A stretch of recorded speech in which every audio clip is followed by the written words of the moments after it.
Hi, everyone. I'm Ragyeshri, Information Director at APAC Assistance. I'm based in Bangalore, India.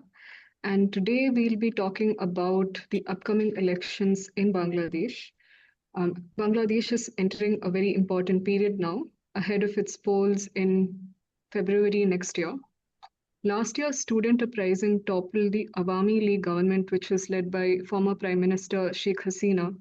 And since then, we've had quite a bit of developments.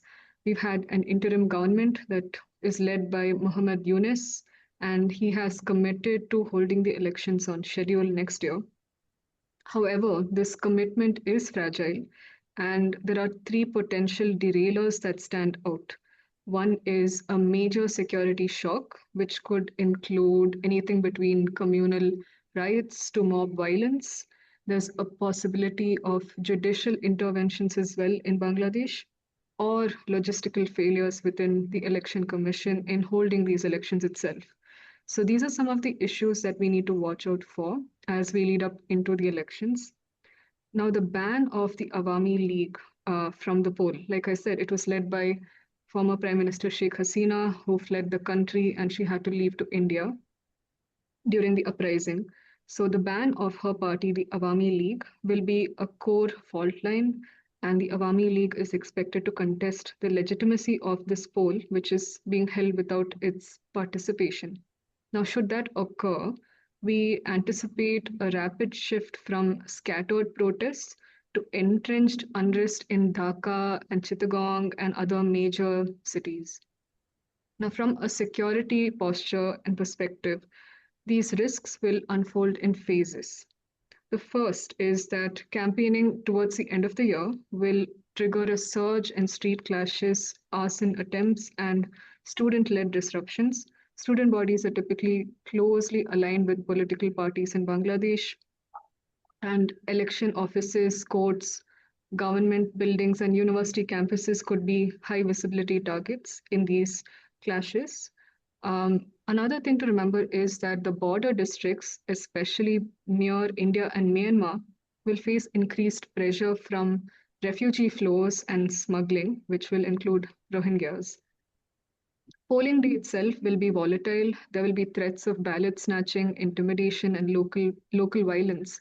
It's quite typical in a country like Bangladesh. Violence tends to break out on very short notice and spread quickly. Security deployment is expected to be nationwide but patchy, and there's also a possibility of internet blackouts in high risk locations.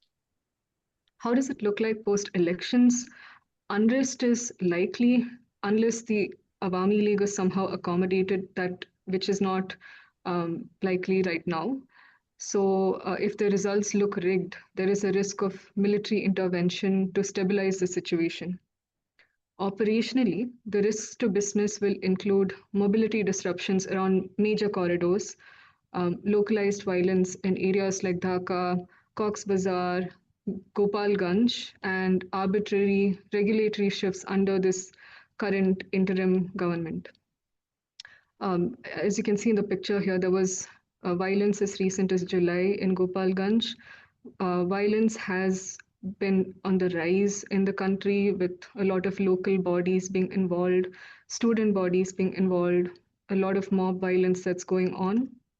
So some of the mitigation layers that we can recommend is real-time intelligence from local networks and information providers.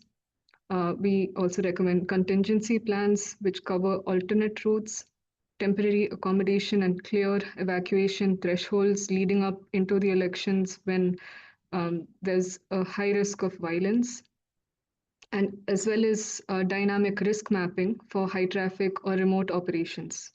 So, in short, while the polls are likely, the stability is uncertain in the country, and an agile and proactive security posture will be critical for operational continuity throughout this period.